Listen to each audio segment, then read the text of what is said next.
தித்திக்கும் தமிழ் திக்கட்டும் பரவட்டும் என் முத்தமிழ் தாய்க்கு என் முதற்கான வணக்கங்கள். அனைவருக்கும் வணக்கம். நான் உங்கள் information Deva. Hello my dear IT squad. இது எதை பற்றின ஒரு கண்டனமே கிடையாது. அதாவது எனக்கும் என்னுடைய சப்ஸ்கிரைபர் ஆகிய உங்களுக்கும் உள்ள ஒரு உரையாடல் மாதிரி தான் இருக்க போகுது. நான் அப்படி பேசி கொஞ்சம் மாதங்கள் ஆகுது. இந்த தேவான்னா யாருன்றதை பற்றி ஓரளவுக்கு உங்களுக்கு தெரியும்னு நினைக்கிறேன். அதாவது என்னுடைய ஓல்டு ஃபாலோவர்ஸ் சப்ஸ்கிரைபர் இருக்காங்க. அதாவது நான் அந்த யூடியூப் சேனல் வந்து தேர்ட் இயர் படிக்கிறது கிட்டத்தட்ட 2 வருஷத்துக்கு முன்னாடி நான் அதை ஸ்டார்ட் பண்ணேன். அதாவது காலேஜ் படிக்கிறப்போ. அப்போலேருந்து என்னை ஃபாலோ பண்ணுற என்னுடைய ஓல்டு சப்ஸ்கிரைபர் நிறைய பேர் இருக்காங்க. இதில் அவங்களுக்கு தெரியும் நான் எப்படி இதோட ஸ்டார்ட் பண்ணேன் அப்படின்னு. ஆனால் இதுதான் என்னுடைய ஃபஸ்ட்டு யூடியூப் சேனலா அப்படின்னு கேட்டிங்கன்னா கிடையாது. இதுக்கு முன்னாடி நான் யூடியூப் சேனல்லாம் ஓப்பன் பண்ணிருக்கேன், வீடியோ போட்டு. அதுக்கப்புறம் அதை அப்படியே விட்டேன் போகிற போக்கில். அது பெருசாக நான் எடுத்து நடத்தலை. அதுக்கப்புறம் தான் இந்த யூடியூப் சேனல் நான் ஸ்டார்ட் பண்ணேன். அது ஸ்டார்ட் பண்ணி அப்போவும் கொஞ்சம் ஸ்டார்டிங்கில் ரெகுலராக ஓரளவுக்கு தான் வீடியோ போட ஆரம்பித்தேன். குட்டி மதன் கௌரின்ற பேரில். ஏன்னா மதன் கௌரின்றவர் அப்போது அந்த காலகட்டத்தில் எனக்கு இன்ஸ்பிரேஷனாக இருந்தார். ஒரு மனுஷன் மிடில் கிளாஸ் ஃபேமிலியிலேருந்து ஒரு இடத்துல அந்த யூடியூப்லன்ற பிளாட்ஃபார்ம்லேருந்து வந்திருக்காரு அப்படின்றப்போ எனக்கு நல்லா இருந்துச்சு அது பார்க்குறப்போ. ஸோ அப்படியே ஸ்டார்ட் பண்ணேன். அதுக்கப்புறம் யாரோ ஒரு அடையாளத்தில் வரதை விட நம்ம அடையாளத்துலேயே நம்ம வரலாம் அப்படின்றதுனால அப்புறம் பேரை மாற்றி அப்போவே அப்புறம் வீடியோ போட ஆரம்பித்தேன். அதுக்கப்புறம் பெருசாக அப்புறம் காலேஜ் எக்ஸாம் இப்படியே வந்ததுனால பெருசாக வீடியோலாம் எதுவும் போடல, அப்படியே போயிடுச்சு. அதுக்கப்புறம் காலேஜ் முடிச்சதுக்கப்புறம் வாழ்க்கையை தேடி சென்னைக்கு வந்தேன். ஆனால் எதுவுமே உருப்படியாக போனல. ஆனால் இது எல்லாத்துக்குமே ஒன்று காமன் நடக்கிற விஷயம். ஏன்னா எல்லாத்துக்குமே ஒன்று தெரியும், இதுதான் வரும், நமக்கு இதான் தெரியும் அப்படின்னு ஒன்று இருக்கும். இன்னொன்று வந்து லைஃப்பும் ஒன்று கொடுக்கும் உங்களுக்கு. ஸோ லைஃப் கொடுக்குறதும் விட்டுறாதீங்க. இப்போது நீங்கள் ஒரு ஜாப் தேடி போயிட்டுருக்கீங்கன்னு வச்சுக்கோங்களேன். அது இன்னும் கிடைக்காம இருக்கலாம், இல்லை கிடச்சி உங்களுக்கு சேலரி பேக்கேஜ் சரியாக இல்லாமல் இருக்கலாம், சுச்சுவேஷன் அப்படி இருக்கலாம். ஸோ இதெல்லாம் நிறைய ஒருத்தவங்களுக்கும் ஒவ்வொரு டிஃப்ரெண்ட்டாக இருக்கும். அப்படி இருக்கும் பொழுது லைஃபாக உங்களுக்கு ஒரு விஷயத்தை கொடுக்குறப்போ அதையும் உதிரை தள்ள வேண்டாம். ஏன்னா நம்மளை நம்பி நிறைய பேர் இருப்பாங்க. அப்படின்றதுனால எல்லாத்தையும் உதிரை தள்ளிட்டு அப்படியே குட்டை மாதிரியே தேங்கி வர இடத்துல நின்ற முடியாது இல்லையா? அதனால் லைஃப் கொடுக்குறதையும் அப்படி தக்க வச்சுக்கோங்க. கரெக்டான சூழ்நிலை எல்லாமே சேர்ந்து வரப்போ உங்களுக்கான இடம் கண்டிப்பாக உங்களை தேடி வரும். ஆனால் அது அப்படியே நீங்கள் நின்றுக்கிட்டே இருக்கிறதுனாலையோ இல்லை உங்களுக்கு பிடிச்ச விஷயத்த நீங்கள் ட்ரை பண்ணாமல் இருக்கிறதுனாலையோ கண்டிப்பாக எதுவுமே தேடி வராது. உங்களுக்கு பிடிச்ச விஷயத்தில் நம்ம ட்ரை பண்ணி ஆகணும். அதாவது உங்களுக்கு பிடிச்ச விஷயம்னு ஒன்று இருக்குன்னு வச்சுக்கோங்க. அதில் உங்களால் பெருசாக ஃபோக்கஸ் பண்ண முடியல, உங்களால் அதில் பெருசாக ஓட முடியல, ஏன்னா ரொம்ப நேரம் என்னால் டைம் ஸ்பெண்ட் பண்ண முடியல அப்படின்னு நீங்கள் உங்களுக்கு தோணுச்சு இல்லை நினச்சிட்டு இருந்தீங்கன்னா, உங்களால் ஓட முடியலனா பிரச்சனையே கிடையாது. இல்லை உங்களால் வேகமாக நடக்க முடியலனாலும் பிரச்சனையே கிடையாது. இல்லைங்க என்னால் ஓடவும் முடியல, வேகமாக நடக்கவும் முடியல, அதாவது ஓரளவுக்கு நார்மலாகவும் என்னால் அந்த விஷயத்தில் நடந்து போக முடியல அப்படின்னாலும் பிரச்சனையே கிடையாது. தவழ்ந்தாவது போங்க. அதாவது கொஞ்சம் கொஞ்சமாக ஆமாம் அடி எடுத்து வைக்கும் இல்லையா? அதேமாரி உங்களுக்கு பிடிச்ச விஷயத்தில் அடியாவது அப்படியே எடுத்து வச்சுட்டு போவோம். அப்படியும் முடியலையா, உருண்டாவது. ஆனால் பிடிச்ச விஷயத்தில் கொஞ்சமாவது நம்ம ட்ரை பண்ணி தான் ஆகணும். அப்படி ட்ரை பண்ணால் மட்டும்தான் அந்த விஷயத்தில் ஏதாவது ஒரு சின்ன சின்ன சின்ன மூமெண்ட் நடக்கும். இப்போ ஒரு கல் இருக்குதுன்னு வச்சுக்கோங்களேன். அந்த கல்லை வந்து ஒரு டார்கெட் இருக்குது, அந்த டார்கெட்டுக்குள்ளே நகர்த்தணும். இப்போக்குள்ளே தான் நகர்த்தணும்னு சில பேர்த்துக்கு கட்டாயம் இருக்கலாம். ஒரு சில பேர்த்துக்கு அதாவது 1 டேல 5 டேல நகர்த்தணும் எனக்கு அவசியம் கிடையாது, எப்போ வேணால் நகர்த்திக்கலாம் அப்படின்ற ஒரு கட்டாயம் இருக்கலாம். ஆனால் நகர்த்தி தான் ஆகணும் சுச்சுவேஷன் இருந்துச்சு அப்படின்னா நீ அந்த இடத்துல ஏதாவது ஒரு ஃபோர்ஸ் கொடுக்கணும், ஒரு விஷயம் கொடுக்கணும். அப்படி அந்த விஷயம் கொடுக்கல அப்படின்னா அது 1 இன்ச்சு கூட அந்த இடத்துல இருந்து நகராது. இது எல்லாத்துக்கும் தெரியும் இல்லையா? அதே மாதிரி தான் நம்ம பிடிச்ச விஷயத்தில் நம்ம ஒன்றுமே ட்ரை பண்ணாமல் ஐயோ இந்த விஷயம் இது நடக்கலைன்னு ஃபீல் பண்ணிக்கிட்டு மட்டும் இருந்தோம்னா அதுலேருந்து ஒரு மாற்றமும் மாறவே மாறாது. நம்ம ஃபீல் பண்ணி அழுதுட்டு உட்காந்துறது தான் மிச்சமாக இருக்கும்.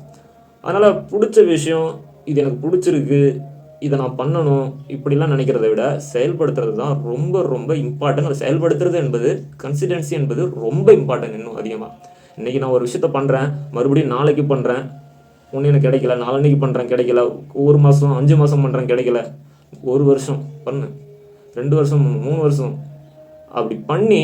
அதாவது என்னுடைய பாலிசி என்னென்னா இது நானே ஃபாலோ பண்ணணும், நானே ஃபாலோ பண்ணுறதில்ல. அதாவது வெற்றி என்பது எப்படின்னா, அதாவது இப்போ ஒரு விஷயத்த நீ ட்ரை பண்ணி தோத்துட்ட, அதாவது முயற்சி, மதி சொல்லிட்டேன் பாருங்க. முயற்சி என்பது எப்படி இருக்கணும்னா உங்களால் முடியும் வரை இருக்கக்கூடாது, உங்களது இலக்கை அடையும் வரை இருக்கணும். அப்போ தான் நம்ம நினச்ச அந்த பாதைக்குள்ளே இருக்கு இல்லையா, அந்த பாதைக்குள்ளே நம்மளால் போக முடியும். அதிலே சோர்ந்து உக்காந்துட்டோம்னா ஒன்றும் பண்ண முடியாது. ஏன்னா இங்கே பல பேருக்கு இதுதான் ஒரு பெரிய மிஸ்டேக்கை பண்ணிகிட்டு இருக்காங்க. இங்கே திறமை இல்லாத மனுஷன் யாருன்னு நினைக்கிறீங்க? இங்கே எல்லாத்துக்குமே ஒரு ஒரு திறமை இருக்குது. அந்த திறமை என்னென்னு கண்டுபிடிக்கிறது தான் மிகப்பெரிய விஷயமா இருக்கும். அதை கண்டுபிடிச்ச பிறகு அதில் வந்து கண்டினியூஸாக அதில் ஓடுறது பெரிய விஷயமா இருக்கும். ஏன்னா எல்லாருமே ஏதோ ஒரு சுச்சுவேஷனில் லேக் ஆகிடுவாங்க. அது ஃபேமிலி சுச்சுவேஷனாக இருக்கட்டும், ஏதோ ஒரு சுச்சுவேஷனில் உட்காந்தது பிறகு அதுலேருந்து எழுந்திரிச்சு வர முடியாமல் அப்படியே குட்டை மாதிரி தேங்கி நின்று நாற்றம் அடித்து அதை விட்டுட்டு வெளியே போயிட்டு ஏதோ ஒரு வேலைக்கு போய் பொழைச்சா போதும் அப்படின்ட்டு ஒரு சுச்சுவேஷனுக்கு மேலே மாறி போயிடுவாங்க. இதுதான் ஒருத்தவனுக்கு நமக்கு என்ன தெரியும் அதை முடிவு பண்ணிவிட்டு அதில் ஃபோக்கஸ் பண்ணி ரெகுலராக ஓட ஆரம்பித்தாலே வெற்றி அடையிற வர அவன் கண்டிப்பாக வாழ்க்கையில் பெரிய ஆகிடும்.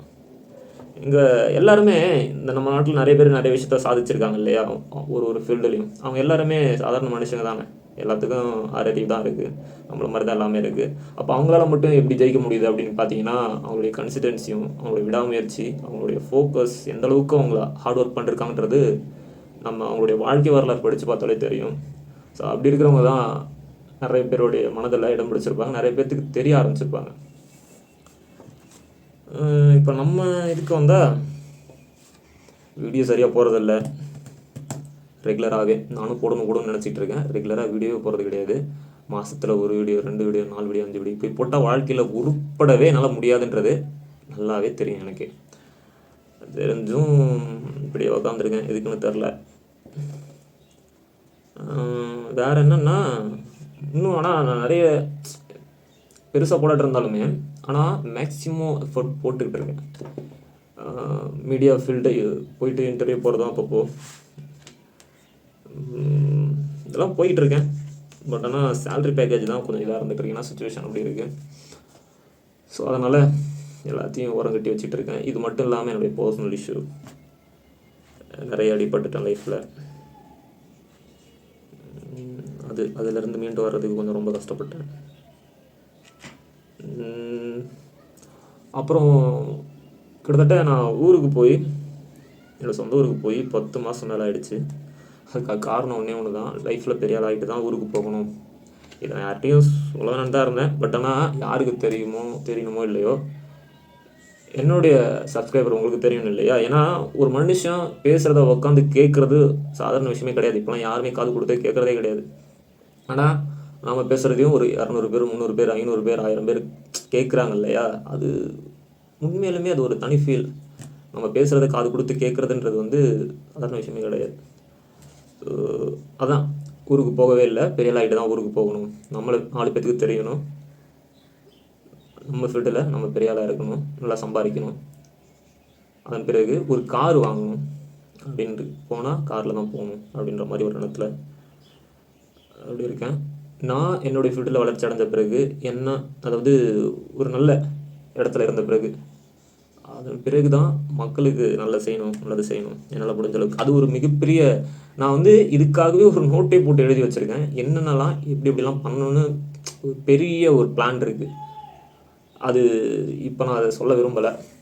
ஆனால் அந்த பிளான்லாம் எல்லாமே இருந்துகிட்டு இருக்குது. அதற்கு நான் முதல்ல இந்த ஒரு ஸ்டெப்பை நான் முடிக்கணும். கம்ப்ளீட் பண்ணதுக்கப்புறம் தான் அடுத்த ஸ்டெப்பை என்னால் ஆரம்பிக்க முடியும் இல்லையா.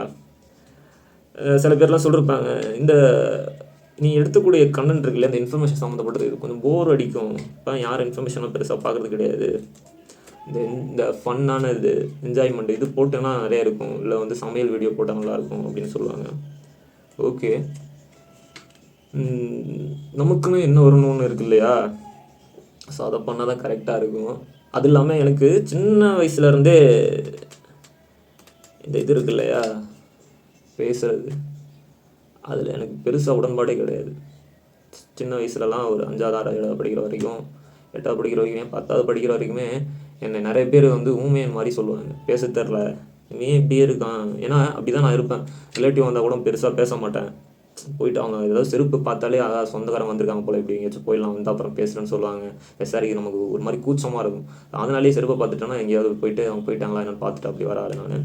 அதுக்கு பிறகு என்னுடைய கூச்சத்தை போக்கி கொள்றதுக்காக தான் 10ஆவதுலேருந்து நான் ஸ்பீச் காம்படிஷன் இதே மாதிரி இடத்துலலாம் நான் பேச ஆரம்பித்தேன். அதுக்கப்புறம் தான் நிறைய பேச அது முகம் ஃபியர்லாம் போயிடுச்சு. அப்புறம் ட்ராமா, உண்மையாலுமே நான் ட்ராமா பண்ணுவேன். எனக்கு நடிக்கிறதுக்கு வரும் அப்படின்னா நான் கற்றுக்கிட்டது காலேஜ் படிக்கிறப்ப தான். ஒரு காம்படிஷனில் போயிட்டு நடித்தப்போ எனக்கு நிறைய பேர் சத்தியமாக அந்த இதில் பாராட்டினாங்க. அப்போ தான் தெரியுது நமக்கு நடிக்கவே வரும் அப்படின்னு. அதன் பிறகு நான் நிறைய காம்படிஷன் போய் ட்ராமாவிலையும் நான் அட்டன் பண்ணிருக்கேன். இங்கே சென்னையில் வந்ததுக்கப்புறம் கூட அதுதான் நமக்கு இதுதான் வரும்னு ஒன்று இருக்கு இல்லையா, அதுதான் கரெக்டாக பண்ணால் நல்லாயிருக்கும். அதனால் எனக்கு இந்த சமூகத்து மேலே ஒரு அக்கறை இருக்குது. எனக்கு இதே மாதிரி சமூக கருத்து பேசுகிறதா இருக்கட்டும், ஒரு நல்ல விஷயத்த ஸ்ப்ரெட் பண்ணுறதா இருக்கட்டும், இல்லை ஒரு விஷயம் இங்கே தப்பு நடக்குது அப்படின்னா அதை எதிர்த்து கேள்வி கேட்குறதா இருக்கட்டும், இதெல்லாம் எனக்கு பிடிக்கும். அது இல்லாமல் பொலிட்டிஷியன் மேலே எனக்கு அது என்ன ஒரு ரத்த சொந்த பந்தம் தெரில, அந்த பிளட் பாண்டிங் தெரில. எங்கள் தாத்தா ஒரு நாட்டாமையாக இருந்தவர் தான், எங்கள் அப்பா ஒரு பொலிட்டிஷியன். ஸோ அவரோட இதில் வந்து எனக்கும் அப்படி இருக்கதா என்னன்னு தெரில எனக்கு. அது அப்படியே கண்டினியூ ஆகி வந்துருச்சு. எனக்கு சின்ன வயசுலேருந்தே பொலிட்டிஷியன் அப்படியே பார்த்து பார்த்து இருந்ததுனால எனக்கு அது மேலே ஒரு காதல். எனக்கு பிடிக்கும் ரொம்ப இந்த பொலிட்டிஷியன், சமூக கருத்து பேசுகிறது. ஸோ அதெல்லாம் புக்ஸ் படிக்கிறத நான் கொஞ்சம் வருஷமாக விட்டுட்டேன், ஒரு 1 year இப்படி ஆயிடுச்சு. ஸோ அதுக்கப்புறம் ஏன்னா புக்ஸ் வாங்கிலாம் வச்சுருக்கேன், பட் படிக்கிற அந்த இது விட்டுட்டேன். அப்புறமா மறுபடியும் நான் ஸ்டார்ட் பண்ணணும் புக்ஸ் வாங்குறதுக்கு. ஸோ இது மாதிரி புக்ஸ்லாம் இருக்கு இல்லையா, ஸோ எல்லாம் மறுபடியும் படிக்க ஆரம்பிச்சிருக்கேன். இப்போ என்ன மாதிரி இருக்கக்கூடிய பசங்க இருக்காங்க இல்லையா, ஏன்னா மிடில் கிளாஸ் ஃபேமிலியில் இருக்கிற மோஸ்ட்லி இருக்கிற எல்லாத்துக்குமே ஒரு கனவு இருக்கும். இப்போ இது மாதிரி ஆகணும், பெரிய ஆள் ஆகணும், வீட்டில் நல்லா பார்த்துக்கணும், 4 பேர்த்துக்கு உதவணும், அது பிறகு அப்படின்னு எல்லாத்துக்குமே ஒரு கனவு இருக்கும் இல்லையா. அவங்களுக்கெல்லாம் நான் சொல்லிக்கிற ஒன்று இது ஒன்று மட்டும்தான். என்ன நடந்தாலும் சரி, எவ்வளோ பெரிய விஷயம் நடந்தாலும் சரி, எவ்வளோ தான் தோண்டு போய் கீழே உட்காந்தாலும் சரி, எவ்வளோ வறுமை வந்தாலும் சரி, ஒன்றே ஒன்றை மட்டும் நீங்கள் இழந்துடாதீங்க. எதை இழந்தாலும் பிரச்சனையே கிடையாது, அது மீட்டுக்கலாம். உங்களுடைய தன்னம்பிக்கை மட்டும்தான் இழந்துடக்கூடாது. உங்களால் முடியாது, இதெல்லாம் வராதுன்னு உங்களை 1000 பேர் நின்று சொன்னாலுமே சரி, விட்டுறாதீங்க. உங்களால் முடியும்னு உங்கள் மனசாட்சிக்கு தோணுச்சு அப்படின்னா உங்களால் கண்டிப்பாக முடியும். இல்லை உங்களால் முடியாது அப்படின்னு உங்கள் மனசாட்சியே சொல்லிருச்சு அப்படின்னா அது கண்டிப்பாக முடியாது தான். ஏன்னா இங்கே ஒரு மனுஷனுக்கு மிகப்பெரிய ஆயுதம் என்பது தன்னம்பிக்கை மட்டும்தான். இன்னொன்று, இப்போது என்னால் முடியும்னு நானே சொல்லிகிட்டு இருந்தாலும் அது ஒரு இடத்துல ஒரு நம்மளால் முடியாதோ அப்படின்ற மாதிரி தோணும். ஆனால் யாராவது ஒரு ஆள், ஒரு ஃப்ரெண்டோ இல்லை அவங்களுடைய வீட்டில் இருக்க பேரண்ட்ஸோ இல்லை யாரோ ஒரு ஆள் உன்னால் முடியும், உண்மையாலுமே உனக்கு திறமைன்றது இருக்குது அப்படின்னு நீ ஏதாவது ஒரு விஷயம், ஒரு டான்ஸோ இல்லை ஏதோ ஒரு உனக்கு பிடிச்ச ஒரு டேலண்ட் ஒன்று இருக்கு இல்லையா, அதை நீ பண்ணி உண்மையாலுமே நல்லா இருந்து யாராச்சும் ஒருத்தவங்க பாராட்டுறாங்க இல்லையா, அதில் கிடைக்கக்கூடிய போதை என்பது ரொம்ப ரொம்ப அது அந்த போதையெல்லாம் அனுபவிச்சா தான் தெரியும். ஸோ அப்படி ஒருத்தவங்க வந்து உனக்கு திறமை உண்மையாலுமே இருக்குது அப்படின்னு தட்டி கொடுத்து உனக்கு வந்து நீ நல்லா பண்ணு அப்படின்னு ஒருத்தவங்க ஒன்று சொல்கிறாங்க. ஒவ்வொரு டைமும் அந்த விஷயத்தில் உனக்கு யாருமே சப்போர்ட் பண்ண ஒருத்தவங்க சப்போர்ட் பண்ணுறாங்கன்னா அவங்கள விட்டுறாதீங்க லைஃப்பில். ஏன்னா இங்கே உண்மையாலுமே சொல்கிறேன், உனக்கு உண்மையாலுமே டேலண்ட் இருந்து உனக்கு இருக்கும். ஆனால் யாருமே அதை வந்து வெளியே சொல்ல மாட்டாங்க. ஏன்னா இங்கே வந்து ஒருத்தன்ட்ட ஒரு டேலண்ட் இருக்குனாவே தட்டி கொடுக்குறது, அவனை பற்றி அவனுக்கு இருக்குன்றதை அவனை நம்ப வைக்கிறது. சில பேர் அவனுக்கு டேலண்ட் இருக்கும், அவன் நம்ப மாட்டாங்க. ஸோ அவனுக்கு இருக்குன்னு அவனை நம்ப வைக்கிறது, இதை மாதிரி விஷயம்லாம் யாருமே எதுவும் பண்ண மாட்டாங்க. அப்படி ஒரு வேலை உங்கள் லைஃப்பில் ஒருத்தவங்க பண்ணுறவங்க இருந்தாங்க, நீங்கள் ஒரு லக்கி பர்சனாக இருக்கீங்க அப்படி கிடச்சி அப்படின்னா கண்டிப்பாக அந்த மாதிரி பர்சனை விட்டுறாதீங்க. ஏன்னா என் லைஃப்லாம் அப்படிலாம் யாருமே கிடையாது சொல்லப்போனால். ஸோ அப்படி ஒருத்தவங்க கிடச்சிட்டாங்க அப்படின்னா உண்மையாலுமே அதை அப்படியே வந்து கண்டினியூ பண்ணி கூப்பிட்டு போயிடுங்க. ஏன்னா அவங்க உங்கள் லைஃப்பை தூக்கி விட பார்க்குறாங்க. உண்மையாலுமே இங்கே வந்து தூக்கி விடுறவங்கள விட தட்டி விடுறவங்க தான் அதிகம். உன்னால் முடியாது இப்படி நெகட்டிவ் தாட்ஸை வந்து பரப்புறவங்க தான் அதிகம். அதனால தான் தன்னம்பிக்கையை ஒருத்தன் வச்சுக்கணும் அப்படின்னு சொல்கிறது. ஏன்னா அடுத்தோடனே நம்பிக்கிட்டு இருந்தால் வேலைக்கு ஆகுதுன்றனால தான் அது அது ஏன் அப்படி சொல்கிறாங்க, தன்னம்பிக்கை மட்டுமே வச்சுக்கோங்க அப்படின்னா இங்கே யாரும் தூக்கி விட மாட்டாங்க. நீங்கள் அடுத்தவங்களே எதிர்பார்த்துட்டு இருக்கிறதா இருக்கும், அடுத்தவங்க வந்து ஒன்று மோட்டிவேஷன் பண்ணுறதா இருக்கும், அடுத்தவங்க வந்து உனக்கு இருக்குது திறமை இருக்குது நீ பண்ணுற அப்படின்னு சொல்கிறதா இருக்கும். ஏன்னா அப்படி யாருமே சொல்ல மாட்டாங்க. அப்படியே நினச்சிக்கிட்டே இருந்தீங்கன்னா கடைசி வரைக்கும் நினச்சிட்டே தான் இருக்கணும். அதனால தான் உனக்கு நீயே மோட்டிவேஷனாக இரு, உன்னை நீயே மோட்டிவேட் பண்ணிக்கோ, உன்னை நீயே தட்டி கொடுத்துக்கோ, உன்னை நீயே வளர்த்துக்கோ, உன்னை நீயே செதுக்கிக்கோ. இங்கே அவ்வளோதான். ஏன்னா இங்கே அவனுக்கு அவன் லைஃப்பை பார்க்கறதுக்கு நேரம் கரெக்டாக இருக்குன்ற மாதிரி இருந்துகிட்டு இருக்கு. அவன் லைஃப்பில் அவன் தான் ஹீரோ, அவன் லைஃப்பில் அவனுடைய கஷ்டம் அவனுக்கு தான் பெருசாக தெரியும். அதனால் அடுத்தவங்க கஷ்டத்தை வந்து தட்டி கொடுக்குற அளவுக்கு இங்கே மற்றவங்களுக்கு நேரமும் கிடையாது. அது யாரும் நேரம் இருந்தாலும் பண்ணவும் மாட்டாங்க. ரொம்ப நேரம் பேசிட்டேன்னு நினைக்கிறேன், இதுவே அதிகமாக போயிட்டுருக்கு. ரொம்ப மொக்க போட விரும்பலை. என்னை பொறுத்த வரைக்கும் இப்போ இந்த யூடியூப் சேனல் இருக்குது இல்லையா, இது நான் பெருசாக வியூஸ் போகலை இல்லை எவ்வளோ தான் நான் வீடியோ ரெகுலராக நான் போட ஆரம்பிக்க போகிறேன் ரெகுலராக நெக்ஸ்ட் மந்தில் இருந்து போட்டுன பிறகு போகாமல் இருக்க போகிறது இருந்துச்சு அப்படின்னா நான் அடுத்த மாதத்துலேருந்து இந்த யூடியூப் சேனல் மூடி போகிறதும் கிடையாது. ஏன்னா அடுத்து ஒரு யூடியூப் சேனல் புதுசாக ஆரம்பிச்சிருவேன், முடிஞ்சு போச்சு. ஸோ அதனால் வந்து இதில் வந்து நான் வெளியே போகிறதா கிடையாது. அது என்னுடைய கனவு என்பது மிகப்பெரியது. இதில் நான் ஏதோ மனசில் வச்சுருக்கிறது வேண்டாம் அப்படின்னு சொல்லி என்னுடைய சப்ஸ்கிரைபருக்கு சொல்லணுன்றதுக்காக ஓரளவுக்கு நான் சொல்லியிருக்கேன். எனக்குள்ள அவ்வளோ வலி இருக்குது, அவ்வளோ வேதனை இருக்குது. அது எல்லாத்துக்கும் கண்டிப்பாக ஒரு பதில் இருக்குது. அது கண்டிப்பாக கிடைக்கும்னு நம்புகிறேன். நான் என்ன மாதிரி இருக்கக்கூடிய பசங்களுக்கு சொல்கிறது ஒன்றே ஒன்று தான். உங்களுக்கு இதுதான் வேணும், இதில் இருந்தால் தான் எனக்கு நல்லா இருக்கும், இதுதான் எனக்கு தெரியும் அப்படின்னீங்கன்னா கண்டிப்பாக அந்த விஷயத்தை விட்டுறாதீங்க. உங்களால் முடியும்னு நீங்கள் நம்புகிற வர, சரிங்களா? எனக்கு இந்த விஷயத்த நான் பண்ணிவிடுவேன், நான் இதை ஜெயிச்சிடுவேன் அப்படின்னு நீங்கள் நம்புறீங்க அப்படின்னா நீங்கள் அந்த விஷயத்தில் எத்தனை முறை தோல்வி அடைந்தாலும் சரி, நீங்கள் அதுலேருந்து எழுந்து வந்துடுவீங்க. கண்டிப்பாக என்றைக்காவது ஒரு நாள் அதில் ஒரு வெற்றி கிடச்சிடும். அதனால் இப்போது கஷ்டப்படுறீங்க, இப்போது நம்மளால் எதுவுமே நடக்கலை, எதுவுமே மூமெண்ட் ஆகலைன்னு விட்டுட்டு போயிடாதீங்க. ஏன்னா இப்போது உங்களால் முடியலன்னு இந்த விட்டு போகிறீங்க இல்லையா, இதற்கு பின்னாடி நீங்கள் பல வருஷம் கஷ்டப்பட்டுருப்பீங்க. 1 வருஷமோ 2 வருஷமோ 10 15 வருஷம் கஷ்டப்பட்டுருப்பீங்க. அந்த 15 வருட கஷ்டம் உழைப்பு ஒரே நாளில் வீண் போயிடும். அதனால் பொறுமை என்பது ரொம்ப இம்பார்ட்டன்ட், கன்சிஸ்டன்சி என்பது ரொம்ப இம்பார்ட்டன்ட், விடாமுயற்சி என்பது ரொம்ப இம்பார்ட்டன்ட். அதனால் எப்போவுமே முயற்சி பண்ணுங்கள், கண்டிப்பாக வெற்றி என்பது அடையும். இந்த யூடியூப் சேனலில் நெக்ஸ்ட் மந்த்லேருந்து ஒரு பிளான் வச்சுருக்கேன். ஸோ அதையும் நான் என்னன்றதை நான் அப்புறமா சொல்கிறேன். ரெகுலராக இனிமேல் வீடியோ வரும், வீக்லி ஒன்ஸ் வந்து ஒரு வீடியோ போகலான்ட்டு இருக்கேன். அதுக்கு அடுத்து இன்னொரு யூடியூப் சேனல் ஒரு மாதிரி ஃபன்னாக விலாகாக ஆரம்பிக்கலான்ற ஒரு தாட்டில் இருக்கேன். அதாவது இந்த யூடியூப் சேனலில் ஆகாது, இந்த ஆக்டிங் பண்ணுற மாதிரி இப்படிலாம் கொஞ்சம் பண்ணலான்ட்டு இருக்கேன். அது எந்தளவுக்கு பாசிபிள்னு கிடையாது, இன்னும் தெரில, இன்னும் நான் ஆரம்பிக்கலாம் இல்லை. இது ஒன்று தான், ஏன்னா இதுவே நான் பெருசாக கொண்டுட்டு போகலை. அதனால் அதெல்லாம் நான் பெருசாக எடுத்துக்கல. பார்க்கலாம், ஃப்யூச்சரில் மேபி நான் கொண்டு வந்தாலும் வரலாம். இப்போதைக்கு இந்த யூடியூப் சேனலில் ரெகுலராக வீடியோ போடணுன்றது என்னுடைய தாட்டு.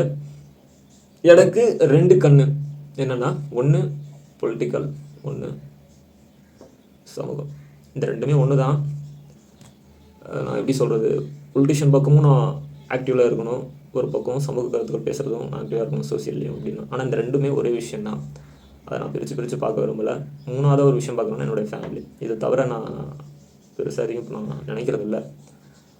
ஓகே, எனக்கு என்கிட்ட ஏதாவது நீங்கள் சொல்லணும், இல்லை இந்த விஷயத்த நீ நல்லா பண்ணு, இது இப்படி பண்ணு அப்படி பண்ணு ஏதாவது நீங்கள் சொல்லணும்னு விரும்புனீங்க அப்படின்னா என்னுடைய இன்ஸ்டா ஐடி உங்களுக்கு தெரியும், இன்ஃபர்மேஷன் தேவைன்னு இருக்கும். என்னோடய இன்ஸ்டாவில் எனக்கு மெசேஜ் பண்ணுங்கள். அப்படியும் உங்களால் இன்ஸ்டாவில் மெசேஜ் பண்ண முடியலை அப்படின்னா எனக்கு யூடியூப்பில் கமெண்ட் பாக்ஸ்லேயே எனக்கு கமெண்ட் பண்ணுங்கள். நான் அதை கண்டிப்பாக படித்து பார்ப்பேன். படித்து பார்த்துட்டு எனக்கு நீங்கள் சொல்கிற விஷயம் பிடிச்சிருந்தது அப்படின்னா மாற்றிக்கணும்னு நினச்சா கண்டிப்பாக அதை நான் மாற்றிப்பேன். நீங்கள் சொல்கிறது எனக்கு என்னுடைய லைஃபுக்கு நல்ல விஷயமா இருந்தால் மட்டும். பாய்.